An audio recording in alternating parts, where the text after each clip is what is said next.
नमस्कार दोस्तों अगर आपको भारत और साउथ अफ्रीका के बीच खेला गया क्रिकेट वर्ल्ड कप 2023 का 37वां और एक और सबसे रोमांचक महामुकाबला पसंद आया हो तो इस वीडियो को आप एक लाइक जरूर करें।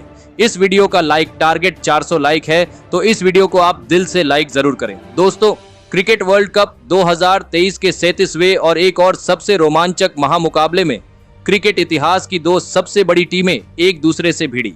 इस बार रोहित शर्मा की भारतीय टीम के सामने तेम्बा बावूमा की साउथ अफ्रीका की टीम खड़ी थी।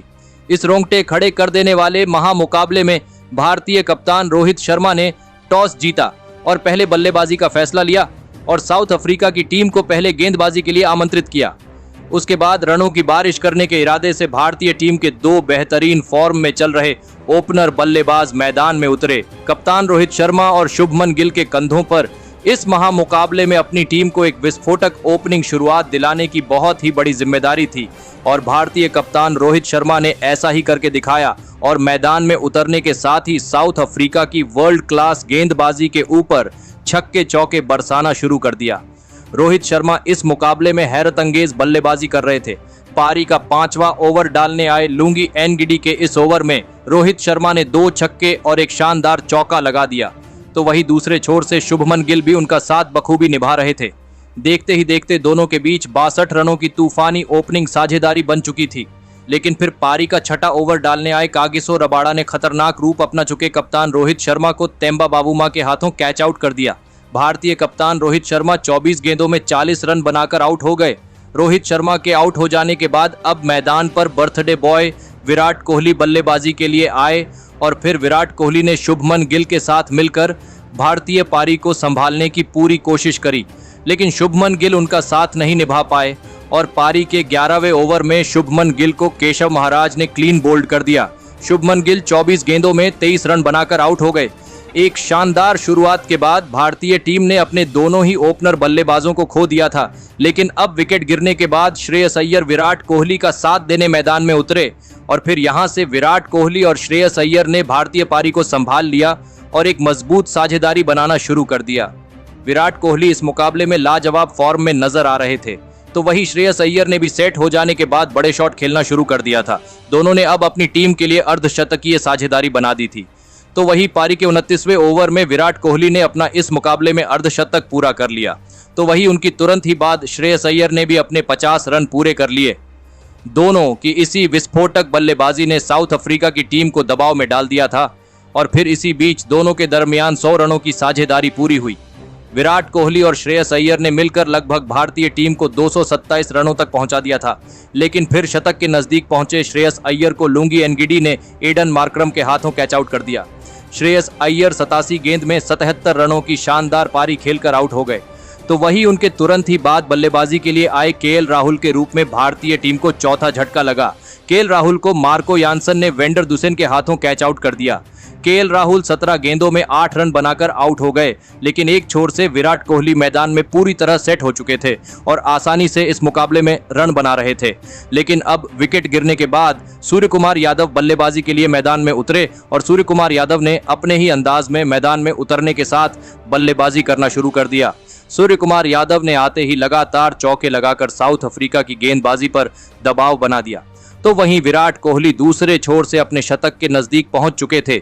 अपने जन्मदिन पर विराट कोहली एक बड़ा विश्व रिकॉर्ड बनाने वाले थे, लेकिन सूर्यकुमार यादव इसी बीच तबरेज शम्सी के शिकार बने और क्विंटन डी कॉक के हाथों कैच आउट हो गए। सूर्यकुमार यादव 14 गेंद में 22 रनों की विस्फोटक पारी खेलकर आउट हो गए। निरंतर अंतराल के साथ भारतीय टीम विकेट खोती जा रही थी, जिस वजह से भारतीय टीम की रणगति धीमी पड़ चुकी थी। लेकिन अब रविंद्र जडेजा विराट कोहली के साथ बल्लेबाजी करने मैदान में उतरे। अब सभी की नजरें विराट कोहली की तरफ थीं, क्योंकि विराट कोहली अब 99 पर बल्लेबाजी कर रहे थे और फिर पारी के 49वें ओवर में विराट कोहली ने 1 रन लेते हुए अपने 35वें जन्मदिन पर अपने वनडे करियर का 49वां शतक पूरा कर लिया। इसी के साथ विराट कोहली ने महान सचिन तेंदुलकर के 49 शतकों के वर्ल्ड रिकॉर्ड की बराबरी कर ली है। लेकिन मुकाबला अभी भी खत्म नहीं हुआ था। भारतीय टीम की इस पारी को एक शानदार फिनिश की जरूरत थी और इसका जिम्मा उठाया रविंद्र जडेजा ने इस मुकाबले में 15 गेंद में 29 रनों की विस्फोटक पारी खेली और इसी के चलते अंत में भारतीय टीम ने 326 रनों का एक सबसे बड़ा लक्ष्य साउथ अफ्रीका की टीम के आगे रखा। उसके बाद भारतीय टीम से मिले 327 रनों के विशाल लक्ष्य का पीछा करने साउथ अफ्रीका के दो बेहतरीन फॉर्म में चल रहे ओपनर बल्लेबाज मैदान में उतरे। इस विश्व कप में सबसे ज्यादा रन बनाने वाले क्विंटन डी कॉक और कप्तान तेम्बा बावुमा के कंधों पर इतने बड़े लक्ष्य का पीछा करते हुए अपनी टीम को एक शानदार ओपनिंग शुरुआत दिलाने की बहुत ही बड़ी जिम्मेदारी थी। लेकिन साउथ अफ्रीका की इन उम्मीदों को मोहम्मद सिराज ने पारी के दूसरे ही ओवर में तोड़ दिया और मोहम्मद सिराज ने क्विंटन डी कॉक को क्लीन बोल्ड कर दिया। क्विंटन डी कॉक 10 गेंद में सिर्फ 5 रन बनाकर आउट हो गए। क्विंटन डी कॉक के बड़े झटके के बाद अब साउथ अफ्रीका की टीम की तरफ से वेंडर दुसेन बल्लेबाजी करने मैदान में उतरे, लेकिन दूसरे छोर पर बल्लेबाजी कर रहे तेम्बा बावुमा को इसी बीच रविंद्र जडेजा ने क्लीन बोल्ड कर दिया। तेम्बा बावुमा 19 गेंद में 11 रन बनाकर आउट हो गए। तो वही उनके तुरंत ही बाद बेहतरीन फॉर्म में चल रहे और विकेट गिरने के बाद बल्लेबाजी करने आए एडन मार्करम को भी मोहम्मद शमी ने केएल राहुल के हाथों कैच आउट करके पूरा मुकाबला ही पलट दिया। एडन मार्करम 6 गेंद में 9 रन बनाकर आउट हो गए। भारतीय टीम ने शुरुआत में ही साउथ अफ्रीका की टीम को पूरी तरह बैकफुट पर धकेल दिया था। अब विकेट गिरने के बाद हेनरी क्लासेन बल्लेबाजी के लिए आए थे, लेकिन फिर हेनरी क्लासेन को भी रविंद्र जडेजा ने एलबीडब्ल्यू आउट कर दिया। हेनरी क्लासेन 11 गेंद में बस 1 ही रन बना पाए। तो वही उसकी अगली ही ओवर की पहली गेंद पर मोहम्मद शमी ने रासी वेंडर दुसेन को भी एलबीडब्ल्यू आउट करके साउथ अफ्रीका की आधी टीम को वापस भेज दिया। रासी वेंडर दुसेन 32 गेंद में सिर्फ 13 रन बनाकर आउट हो गए।